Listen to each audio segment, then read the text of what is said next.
நிகழும் ஸ்ரீ மங்களகரமான சோபகிருது ஆண்டு மார்ச் மாதம் 14ஆம் தேதி வியாழக்கிழமை அன்று சதுர்த்தி திதியில் பரணி நட்சத்திரத்தில் வைத்ருதி நாம யோகத்தில் சித்தயோகம் கூடிய நன்னாளில் இந்த மகத்தான பங்குனி மாதம் பிறக்கிறது. பிறக்கும் இந்த பங்குனி மாதத்தின் கிரக நிலைகளை பார்க்கும்போது மேசத்தில் குரு பகவானுடன் இணைகிறார் சந்திர பகவான். கன்னி ராசியில் கேது பகவானும் மகர ராசியில் செவ்வாய் பகவானும் உள்ளனர். சூரிய பகவான், புதன் பகவான், ராகு பகவான் மீன ராசியில் சஞ்சாரம் செய்கின்றனர். கும்பராசியில் சனி பகவானுடன் சுக்கிரன் உள்ளார். இம்மாத கிரக பெயர்ச்சி என எடுத்துக்கொண்டால் செவ்வாய் பகவான் மகரத்தில் இருந்து கும்பராசிக்கு பெயர்ச்சி அடைகிறார். சுக்கிர பகவான் கும்பத்தில் இருந்து மீனராசிக்கு பெயர்ச்சி அடைகிறார். சந்திர பகவானை பொறுத்தவரை மேசத்தில் ஆரம்பித்து 2.25 நாட்கள் வீதம் 12 ராசிகளை கடந்து ரிஷபத்தில் அமர்ந்து பலன்களை தரப்போகிறார். இம்மாத சிறப்பாக குரு பகவான் நீச நிலையில் இருந்து வக்ர நிலைக்கு மாறுகிறார். இதன் காரணமாக உச்ச பலன்களை அள்ளித் தரப்போகிறார் குரு பகவான். இந்த கிரக அமைப்பினால் உங்கள் வாழ்வில் ஏற்படக்கூடிய சுப மற்றும் அசுப பலன்கள் என்ன என்பதனையும், அசுப பலன் ஏற்படுமாயின் ராசிக்காரர்கள் செய்ய வேண்டிய பரிகாரம் என்ன, வழிபட வேண்டிய தெய்வம், வழிபடும் முறை என்ன என்பதனை பற்றி விரிவாக காண்போம். பிறக்கப் போகும் இம்மாதம் உங்கள் வாழ்வில் வளமும் நலமும் செல்வ செழிப்பும் பெற்று வாழ்வின் உயரிய நிலையை அடைய எல்லாம் வல்ல எம்பெருமானை வேண்டி விரும்பி கேட்டுக்கொள்கிறேன். துலாம் ராசி அன்பர்களே, இந்த மாதம் மனதில் தெளிவு உண்டாகும். ஆக்கப்பூர்வமான யோசனைகள் தோன்றும். கடித போக்குவரத்து அனுகூலமான பலனை தரும். பயணம் லாபகரமாக இருக்கும். வழக்குகளில் சாதகமான போக்கு காணப்படும். தொழில் வியாபாரத்தில் ஈடுபட்டு இருப்பவர்கள் பங்குதாரர்களுடன் ஆலோசனை செய்து வியாபாரத்தை மேற்கொள்வது கூடுதல் லாபம் கிடைக்க வழி செய்யும். உத்தியோகத்தில் இருப்பவர்கள் சக பணியாளர்கள் மற்றும் உயர் அதிகாரிகளுடன் ஆலோசனை செய்து முக்கிய முடிவுகள் எடுப்பது நன்மை தருவதாக இருக்கும். குடும்பத்தில் சுமூகமான சூழ்நிலை காணப்படும். வாழ்க்கை துணை உங்களுக்கு பல விதத்திலும் உதவிகள் செய்வார். உறவினர் வருகை இருக்கும். அவர்களிடம் நிதானமாக பேசுவது நல்லது. அனுபவ பூர்வமான அறிவுத்திறனை உபயோகித்து எதிலும் வெற்றி காண்பீர்கள். பெண்களுக்கு உங்களது செயல்களுக்கு மற்றவர்களின் ஆதரவு கிடைக்கும். உடல் ஆரோக்கியத்தில் கவனம் தேவை. மாணவர்களுக்கு பெற்றோர் ஆசிரியர் கூறியபடி செயல்படுவது கல்வியில் வெற்றி பெற உதவும். மனோதைரியம் கூடும். கலைத்துறையினருக்கு எதிர்பார்த்தபடி வரவுகள் இருக்கும். வெளிநாடு செல்வதற்கு வாய்ப்புகள் வந்து சேரும். மருத்துவ செலவுகள் குறையும்.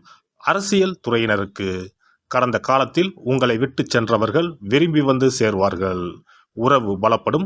தொலைபேசி தொடர்பு மூலமாக சிலர் புதிய தொழில் ஒப்பந்தங்களை ஏற்படுத்தி லாபம் தேடும் முயற்சியில் ஈடுபடலாம். நட்சத்திர பலன்கள். சித்திரை 3, 4ஆம் பாதங்கள். இந்த மாதம் உங்களின் குடும்பத்தில் மகிழ்ச்சியும் சுபிட்சமும் அதிகரிக்கும். கணவன் மனைவி இடையே சின்ன சின்ன பிரச்சனைகள் ஏற்படும்.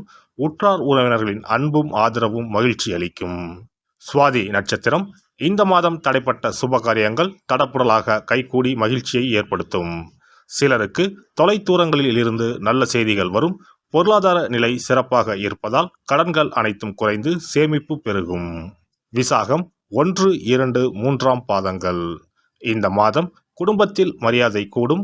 உங்களது வார்த்தைகளுக்கு மதிப்பு இருக்கும். கணவன் மனைவிக்கு இடையில் மனம் விட்டு பேசி எடுக்கும் முக்கிய முடிவுகள் நன்மை தரும்.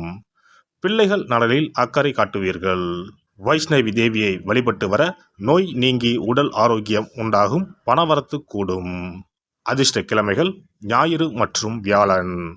அதிர்ஷ்ட தினங்கள் பங்குனி 9 மற்றும் 10. சிறப்பு பரிகாரம். வாரந்தோறும் செவ்வாய்க்கிழமை அன்று வீட்டில் உள்ள முருகப்பெருமான் படத்தினை துடைத்து சந்தனம் குங்குமம் பொட்டு வைத்து சிகப்பு அரளிப்பூ கொண்டு அலங்காரம் செய்யுங்கள். ஒரு கண்ணாடி டம்ளரில் தண்ணீர் ஊற்றி ஒரு எலுமிச்சை பழம் சிறு வெட்டிவேர் போட்டு முருகன் படத்திற்கு முன் வைத்து விடுங்கள். ஒரு மா இலை எடுத்து காம்பு பகுதி முருகப்பெருமானை பார்த்தவாறு வையுங்கள். அகல் விளக்கில் நெய் தீபம் ஏற்றி மா இலையின் மீது வைக்க வேண்டும். தீபச்சுடர் முருகப்பெருமானை பார்க்கும் வண்ணம் இருக்க வேண்டும். கண்களை மூடி முருகப்பெருமானை மனமாற வேண்டி உங்கள் வேண்டுதல்களை வையுங்கள். பூஜை முடிந்த பிறகு அடுத்த நாள் டம்ளரில் உள்ள எலுமிச்சை பழத்தை உங்கள் வீட்டை சுற்றி திருஷ்டி கழித்து போட்டு விடுங்கள். 6 வாரங்கள் வரை இந்த வெட்டிவேரை மாற்ற தேவையில்லை. இவ்வாறு செய்து வழிபட்டு வர குடும்பத்தில் உள்ள எப்படிப்பட்ட கஷ்டமாக இருந்தாலும் அந்த கஷ்டத்திற்கு தீர்வு கிடைக்கும். நம்பிக்கை இல்லாமல் எந்த ஒரு வழிபாடும் செய்யக்கூடாது. நம்பிக்கையோடு செய்யும் பட்சத்தில் கைமேல் பலன் கிடைக்கும். இனி பங்குனி மாத சிறப்புகளும் வழிபாட்டின் பலன்களும் என்ன என்பதனை பற்றி காண்போம். பங்குனி மாதம் என்பது வழிபாட்டுக்கு உரிய மாதம். பங்குனி மாதம் வணங்குவதற்கும் பூஜைக்கும் உரிய மாதமாகும். ஒவ்வொரு மாதத்திலும் ஒவ்வொரு நட்சத்திரத்திற்கு முக்கியத்துவம் கொடுத்து விழாக்கள் நடத்துவது வழக்கம். ஆனால் பங்குனி உத்திர நட்சத்திரத்திற்கு மற்ற நட்சத்திரங்களை விட அதிக மகத்துவம் உண்டு. தெய்வ திருமணங்கள் அதிகம் நடைபெற்ற மாதம் பங்குனி மாதம். மாதங்களில் 12வது மாதம் பங்குனி, நட்சத்திரங்களில் 12வது நட்சத்திரம் உத்திரம்.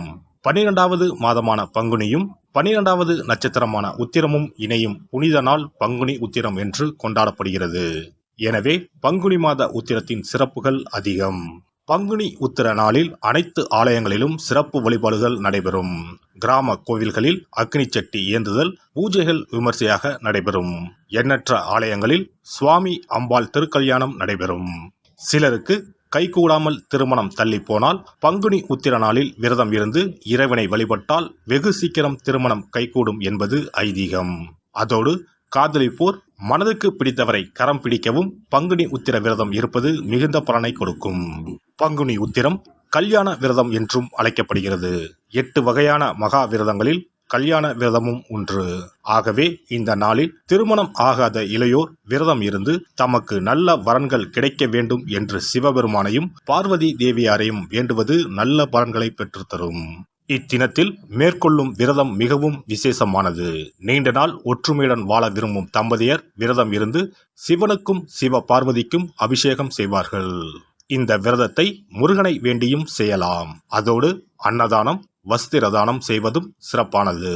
ஜாதக தோஷத்தால் திருமணம் தடைப்பட்டவர்கள் வழிபாடு மேற்கொள்ளவும் சிறந்த நாள் இதுவாகும். செவ்வாய் தோஷம் காரணமாக திருமண தடைகளை சந்திப்பவர்களுக்கு பங்குனி உத்திரத்தன்று முருகனை மனமுருகி வணங்கினால் திருமண தடைகள் நீங்கி திருமணம் சுபமாக முடியும். குழந்தை பேரில்லாமல் தவிப்பவர்கள் பங்குனி மாத விரதம் இருந்து அம்மன் கோவில்களுக்கு சென்று வழிபட அந்த அம்மனின் அனுக்கிரகத்தால் நிச்சயம் புத்திர பாக்கியம் கிடைக்கும். தொழில் மற்றும் வியாபாரங்களில் ஈடுபடுபவர்கள் தமிழ் வருடத்தின் கடைசி மாதமான பங்குனி மாத தினத்தில் திருஷ்டி பூசணிக்காய் வாங்கி உங்கள் வியாபார இடங்களை திருஷ்டி கழித்து அதற்குரிய நேரத்தில் உடைக்க வேண்டும். இப்படி செய்வதால் உங்களுக்கு இந்த ஆண்டு ஏற்பட்ட தோஷங்கள் அனைத்தும் நீங்கும். பங்குனி உத்திர நன்னாளில் நம்மால் முடிந்த அன்னதானங்களை செய்வது மிகுந்த புண்ணியம் தரும். எலுமிச்சை சாதம் அல்லது தயிர் சாதம் அல்லது சர்க்கரை பொங்கல் என அன்னதானம் செய்யலாம். அதேபோல் நம்மால் முடிந்த அளவுக்கு மஞ்சள், சரடு, குங்குமம், கண்ணாடி என மங்கள பொருட்களை பெண்களுக்கு வழங்குவது விசேஷ பலன்களை கொடுக்கும். முருகப்பெருமான் நமக்கு இதுவரை இருந்த காரிய தடைகள் அனைத்தையும் களைந்து நமக்கு நல்வழி காட்டி அருளுவார். பங்குனி மாதத்தில் அனைத்து நாட்களிலும் கோவிலுக்கு சென்று வருவது மிக்க பலனை தரும். மேலும் செல்வ செழிப்புடன் வாழ்வதற்கு உதவும். எல்லாம் வல்ல இறையருளால் நீங்களும் உங்கள் அன்பு குடும்பமும் உடல் நலம், நீலாயுள், நிறை செல்வம், உயர் புகழ், மெய்ஞானம் ஓங்கி வாழ்க வளமுடன். இந்த வீடியோ பதிவு உங்களுக்கு பிடித்திருந்தால் லைக் பண்ணுங்க, கமெண்ட் பண்ணுங்க, ஷேர் பண்ணுங்க, மறக்காம சப்ஸ்கிரைப் பண்ணுங்க, பக்கத்துல இருக்கிற பெல் பட்டனை கிளிக் பண்ணுங்க. நன்றி, வணக்கம். ஓம் நமச்சிவாய. சிவாய நம.